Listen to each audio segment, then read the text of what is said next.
right, guys, what's up? It's your girl Diva here. I'm in La La Land in LA with my man. This is what I do, baby.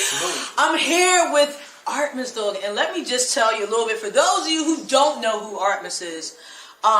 First of all, bodybuilding was the start, but the thing that attracted me to him and attracted me to his brand is that bodybuilding is not the end. It's not even the now for him. He's just so past it. And I don't mean that in a negative way. He's evolved and he's found other ways to bring, I think, culture to the sport. I think he's found ways to, I know I'm talking about you, not your like you. But roll with me. About me. Are you rapping right now? Yeah, this is how I'm just dropping lines. So, yo, this is how I do. I was like, shit. I'm telling you, I just go, Artemis. You don't even know, dude. I just go. Okay. But the other thing that I love is that you talk about aesthetics. You talk about the golden era, and I think a lot of the young fitness people, bodybuilders, body enthusiasts, honestly don't even know what that is. Please, go. I want to say thank you so much for doing this. Hello, everybody. My name is Artemus Dolgin.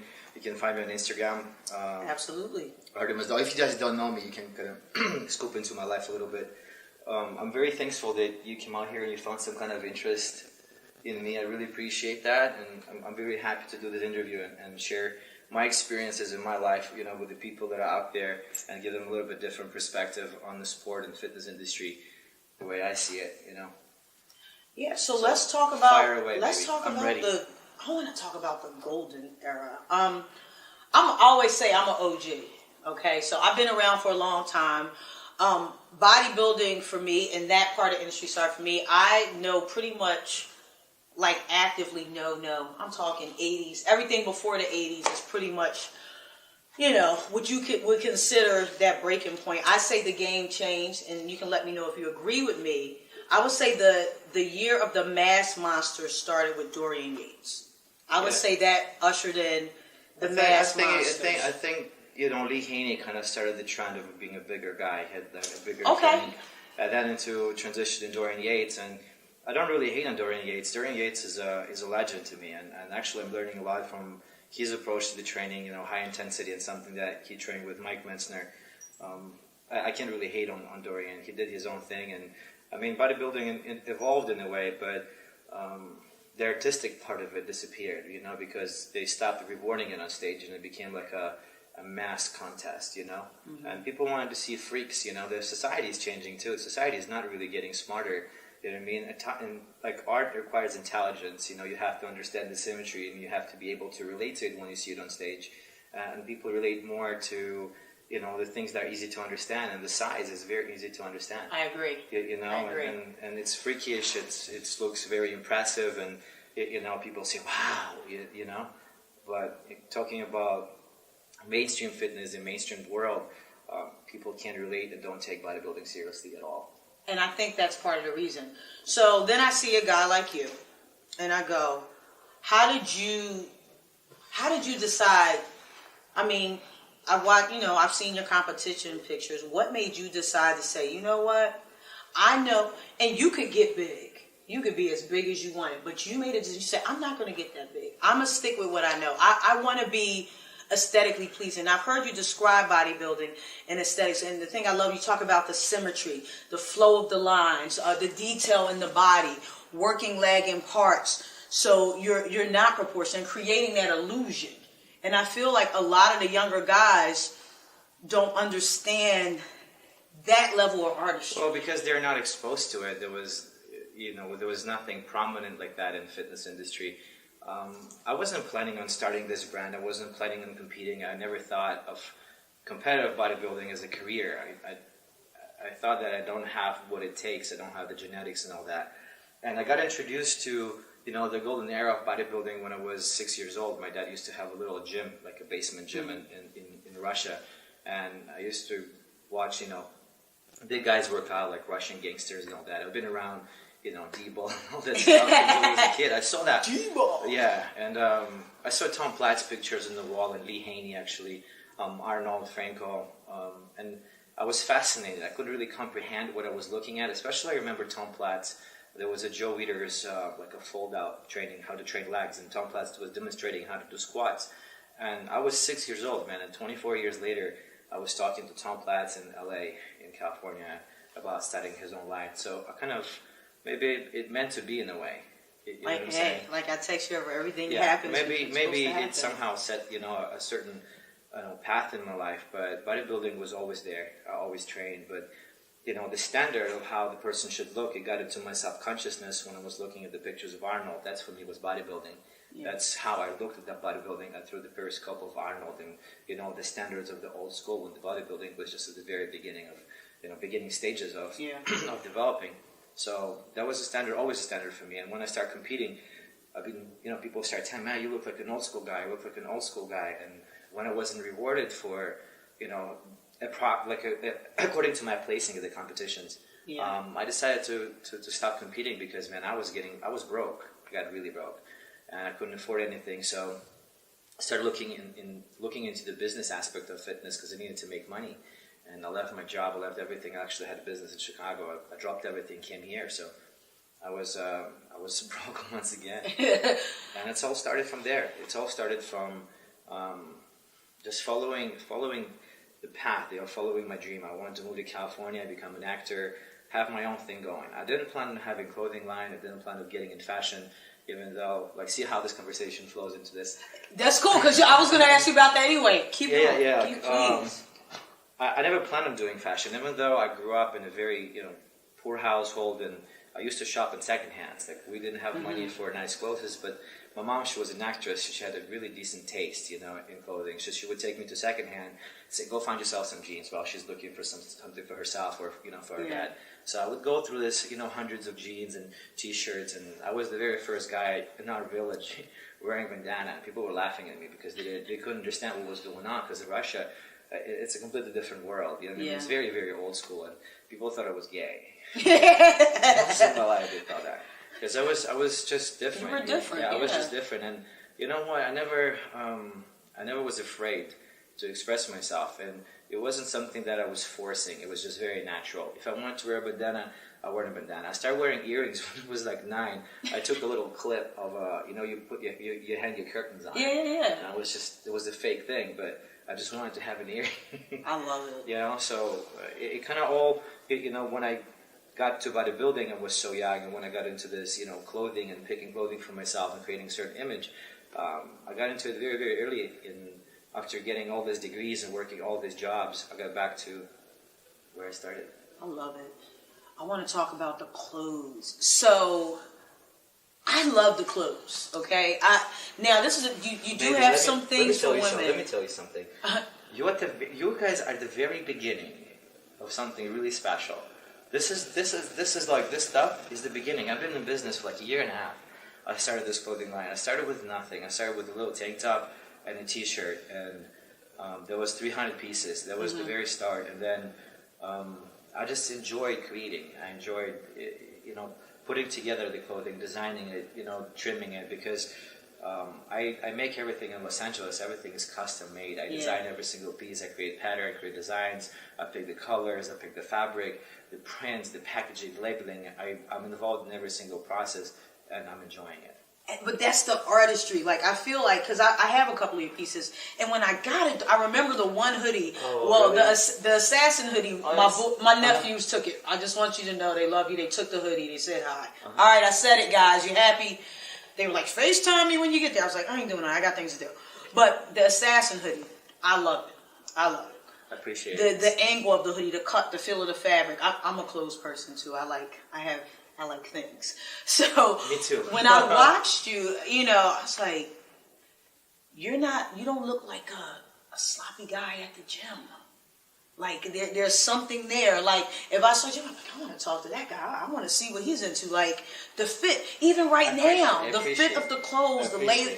You can tell I'm really into clothes. The layer of the fabric. I'm looking at the links, and I was telling him, I was like, it's like he has these sweats. I said, and a lot of fitness people design.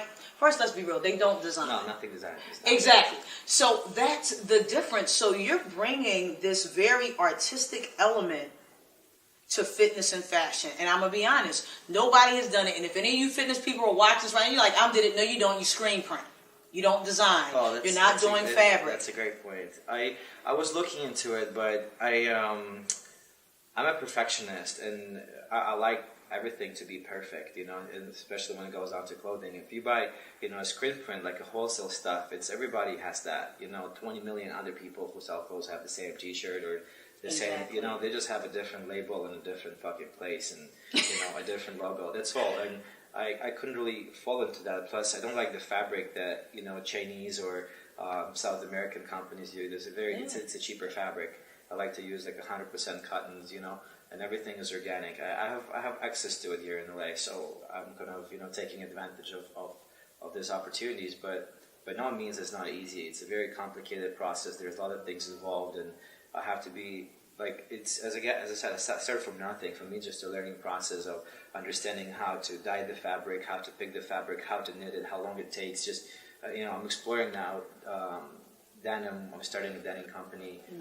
So things gonna go for leather. Right now, my mom is helping me out with my first like shoe, like it's a loafer shoe with embroidery. I can't wait. Yeah, it's like I'm having everything that I make from the company. I put it back into business. I'm living a very good life. Like, I'm very comfortable, but with just minimal. You know what I mean? Like, I spend money on food. I eat well and I dress well, and I don't really party. I don't go on vacations. I spend money very wisely.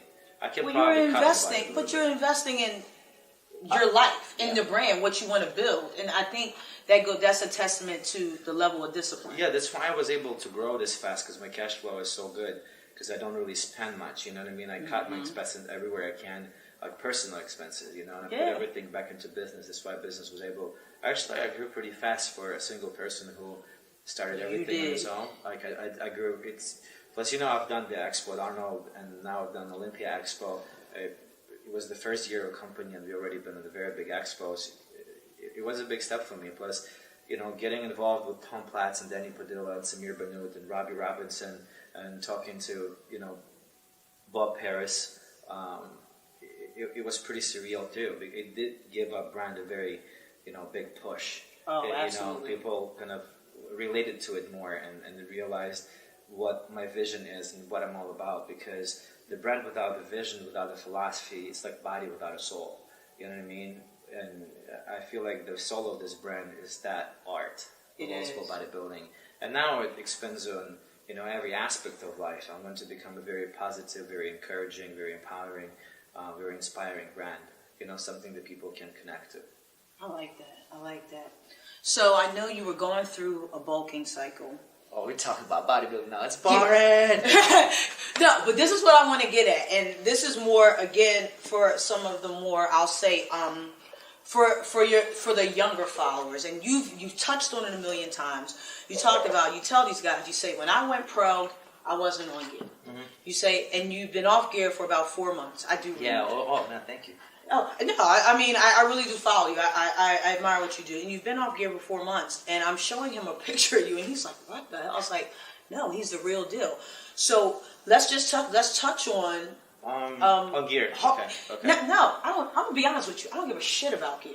Because at the end of the day... I get it. The work. I'm talking about the work. I don't give a shit about gear. I'm talking about the work. Yeah, I mean, you know, in bodybuilding... both things are very important, you know, especially if you're talking about the competitive part of it.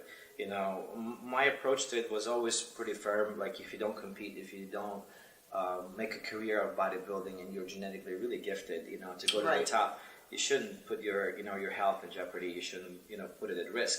It's not worth it. You can low grade and be still, you know, pretty strong and ripped without using any substances. Usually people, when they're young, they get into it because they're very ambitious and they don't really think about the future.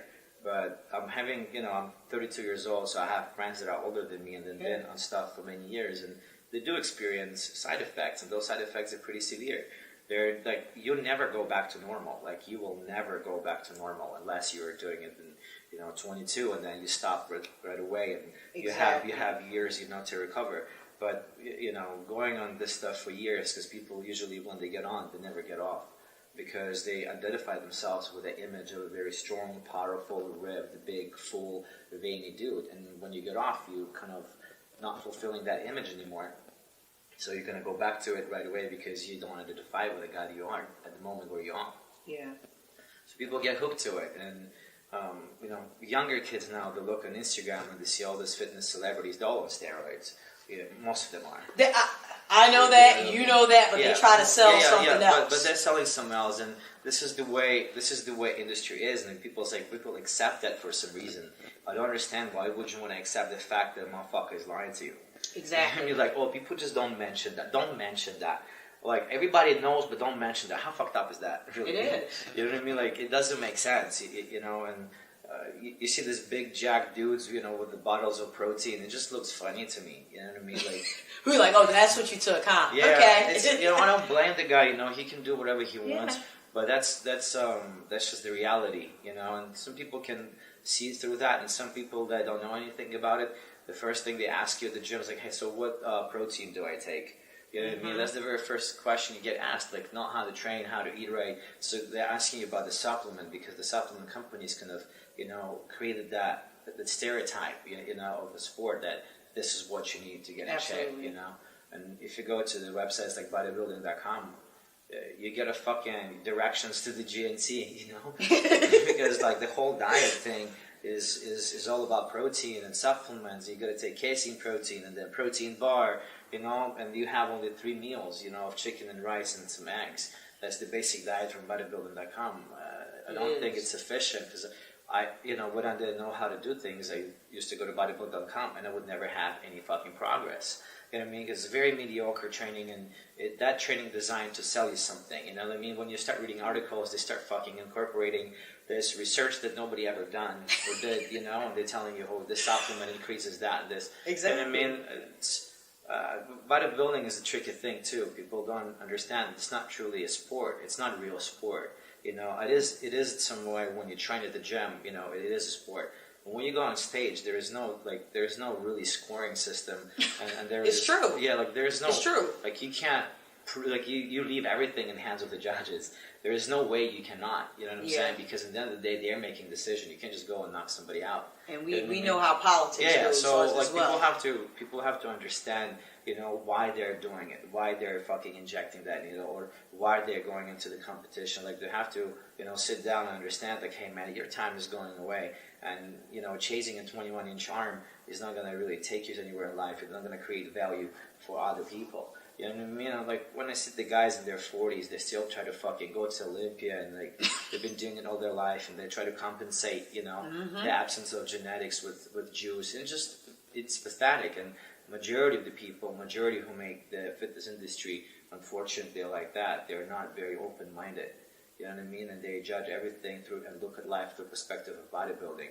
But when bodybuilding is over, your whole identity is over too. It's true.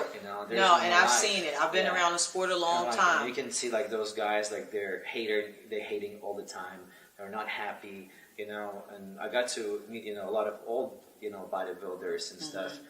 And unfortunately, life was over when the stage was over, when the spotlights, turned off. Their whole life turned off, and it's just, it's sad to see. And I'm 32 years old, and I've been in, bodybuilding fitness industry for, 3 years, and I was able to, catch up with understanding what bodybuilding industry is and what fitness industry is, and how to make money out of it, how to create a career. I kind of got it very fast, and realized certain things at a certain point. And some people, they decide to hang in it and keep competing and try to fucking kiss ass to the judges and all that. They're refusing to voice their opinion about poor judgment, about politics. I've never been this way, and those people are mediocre. There's only single guys and girls that make decent money because they compete.